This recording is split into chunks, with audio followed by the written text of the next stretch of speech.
Ce jour-là, Homelander retourne dans le laboratoire où il était enfermé enfant. Il y reconnaît de nombreux visages familiers, ceux qui l'ont autrefois rabaissé et maltraité à répétition. Il apporte même un gâteau et demande à tout le monde d'en partager une part. En apparence, l'ambiance est presque cordiale, mais personne ne se doute qu'il s'agit en réalité du prélude à sa vengeance. Au moment où la vigilance retombe, le geste suivant de Homelander glace tout le monde d'effroi. Franck, dis-moi, ça vous dit une séance de tir au panier?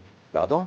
Le premier à 3 points, et pour donner un peu de piment à la partie, si vous gagnez, je vous autorise à rentrer plus tôt retrouver votre famille. Il se tourne vers Frank et lui dit que c'est lui qui lui a appris ce. Il se souvient que, dans son enfance, il était enfermé dans le four derrière eux, tandis que Frank, non loin de là, lançait des boulettes de papier. Vous étiez assis juste là. Et moi, j'étais enfermé dans le four, juste ici. Et vous avez marqué le panier et vous avez levé le poing pour célébrer. Et ensuite, vous avez augmenté la température pour voir si ma peau brûlait. Vous vous en souvenez maintenant? Pour info, même si ça se voyait pas sur ma chair, ça faisait quand même très mal. Pour Frank, ce n'était qu'un travail, au point qu'il a tout simplement oublié. Cette indifférence paraît terriblement ironique à Homelander. Entrez dans le four, Franck. C'est pas sérieux.